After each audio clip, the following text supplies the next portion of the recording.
Mabuhay! Good day, grade 10 students! I'm your teacher for today, Mr. Janron B. Cahilis. We are now heading to the last week of our second quarter. Get ready to learn and discover the health-related laws today. Before we start, let's look back on what you have learned last week. Are you ready? Great! For our first question, it supervised the legal production of cigarettes in the country. Is it letter A, Traditional and Alternative Medicine Act? Or letter B, Consumer Act? Or letter C, Tobacco Regulation Act? Or letter D, the Anti-Hazing Law? What is your answer? The correct answer is letter C. For our question number 2, it penalized vehicle drivers who are under the influence of drugs and alcohol. Is it letter A, Anti-Child Pornography Act? Letter B, Anti-Drug and Drugs Driving Law? Or letter C, the National Environmental Awareness and Education Act? Or letter D, the Anti-Hazing Law? The correct answer is letter B. Question number 3. It protects children from any malicious act online. Is it letter A, Responsible Parenthood and Reproductive Health Act? Or letter B, Anti-Drunk and Drug Driving Law? Or letter C, Anti-Child Pornography Act?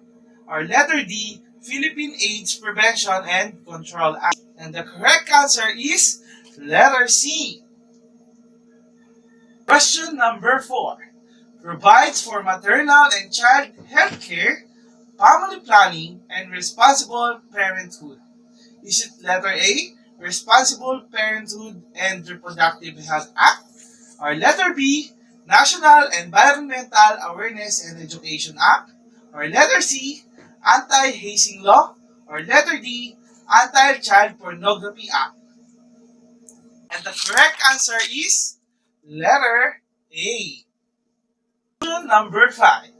It provides for the inclusion of environmental education programs in various national institutions. Is it letter A, Anti-Child Pornography Act?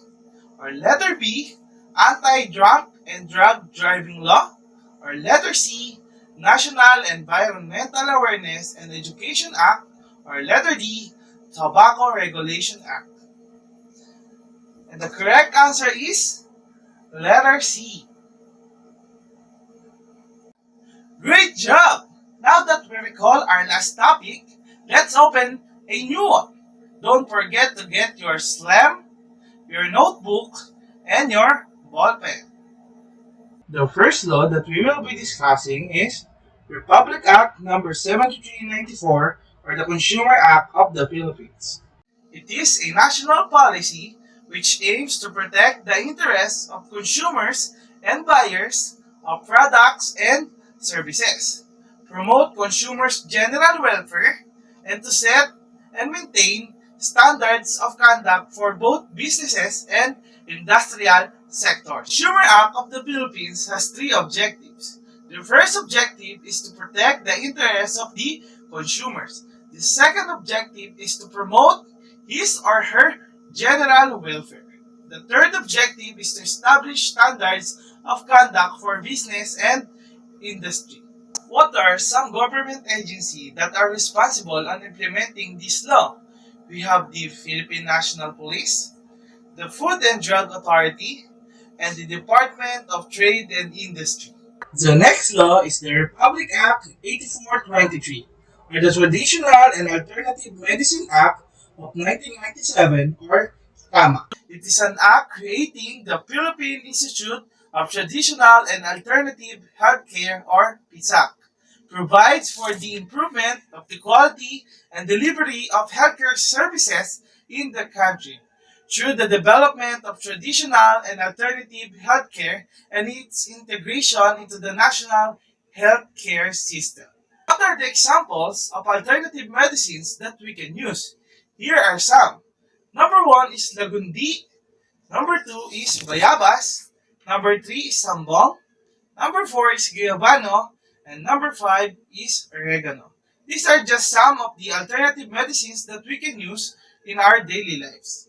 The Responsible Parenthood and Reproductive Health Act of 2012, also known as the RH Bill or Reproductive Health Law, is a law in the Philippines that guarantees universal access to methods such as contraception, fertility control, sexual education, and maternal health care. What are the pillars of reproductive health?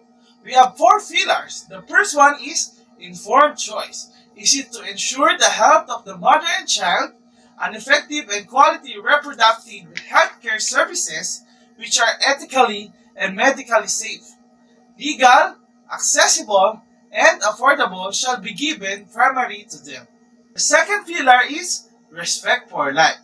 The act recognizing the abortion is illegal and punishable by the law. However, the mothers who will be identified to have aborted an unborn child will be served with post-abortive treatment and counseling in a humane, non-judgmental, and compassionate manner. Our third pillar is birth control. Reproductive health care, information, and supplies shall be made available, most especially to poor beneficiaries. The fourth and last pillar of reproductive health care is responsible parenthood.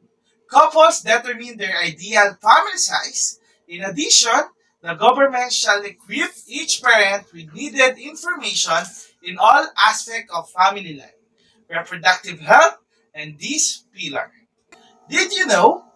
According to the Philippine Statistics Office, the Philippine population reached 109.6 million as of 2020. That is one of the reasons why Republic Act 10354 was signed. The fourth law that we have is the Tobacco Regulation Act of 2003. Civilians, especially students under 18 years old, will not have access to smoking because of this regulation. It also discourages people to smoke because of the warnings displayed in the cigarette packaging. Here are some examples of cigarette packaging. The fifth law that we have is the Republic Act 9165 or the Dangerous Drug Act of 2002. Protects citizens from the harmful effect of dangerous drugs on their physical and mental well-being. What are the examples of dangerous drugs? We have the methamphetamine hydrochloride or shabu. We have the marijuana. And the last one is ecstasy. On our city, we have also health-related laws, especially on this pandemic. It is the City Ordinance number 2020-109, which implies the mandatory wearing of face masks that have penalties. Here are the penalties when you break this law. What is the significance of this topic to our life, or why do we need to know these laws? These laws will help us to improve the quality of our daily life. It serves as a guide on what are the benefits that the government is providing for us. It is to inform us what are our rights and how we can protect this right. It helps us to know what are the things we need to avoid, like dangerous drugs and smoking. It helps us to know what are the effects of these things we do. What are the effects when we take drugs? What is the effect when we take smoking? And what the effect if we take alternative medicines? We are now done discussing the health-related laws. I hope you learned something from me. After we end this discussion, let's have a quick assessment for what you have learned today. Okay? Let's start our post-test. All you need to do is choose the letter of the correct answer. Don't forget to grab your SLAM because all of these questions are coming from your SLAM. Okay? Let's start. Question number 1. Which of the following Republic Act provides maternal and child health care, family planning, and responsible parenthood? Is it letter A, RA 7610, or letter B, RA 9165, or letter C, RA 9775, or letter D, RA 10354? Number 2. Which of the following are not one of the objectives of the Consumer Act of the Philippines? Is it letter A, promote his or her general welfare. Or letter B, protect the interests of the consumer. Or letter C, promote that consumers are always right. Or letter D, establish standards of conduct for business and industry. Question number 3. What is Republic Act number 9165? Is it letter A, Anti-Hazing Law? Or letter B, Tobacco Regulation Act? Or letter C, Consumer Act of the Philippines? Or letter D, Comprehensive Dangerous Drugs Act? Question number 4. What does the abbreviation TAMA stands for? Is it letter A, Traditional and Alternative Medicine Act? Or letter B, Traditional and Accountable Medicine Act? Or letter C, Transparent and Accountable Medicine Act? Or letter D, Traditional Alternative Medication Act of the Philippines? Question number 5. Which of the following Republic Act protects children from any malicious acts online? Is it letter A, RA 7394? Or letter B, RA 7610? Or letter C, RA 9165? Or letter D, RA 9775? Question number 6.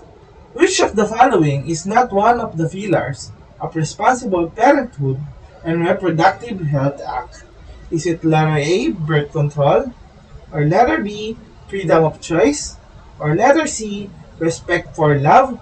Or letter D, responsible parenthood? Question number 7. Which of the following Republic Act protects citizens from the harmful effects of dangerous drugs to their physical and mental well-being? Is it letter A, RA 7610? Or letter B, RA 9165? Or letter C, RA 9775? Or letter D, RA 10354? Question number 8. Which of the following Republic Act govern drivers in using alcohol or drugs before driving? Is it letter A, Comprehensive Dangerous Drug Act? Or letter B, Anti-Drunk and Drug Driving Law? Or letter C, Philippine AIDS Prevention and Control Act? Or letter D, the National Environmental Awareness and Education Act? Question number 9. Which one is not included in the consumer's right? Is it letter A, the right to curse? Or letter B, the right to safety? Or letter C, the right to information? Or letter D, the right to representation? Last question. What Republic Act provides for the improvement of quality and delivery of healthcare services in the country through the development of traditional and alternative healthcare and its integration into the national healthcare system? Is it letter A, RA 7394? Or letter B, RA 7610? Or letter C, RA 8423? Or letter D, RA 9775? Thank you for watching this video. Thank you for your time and cooperation. Goodbye, great students!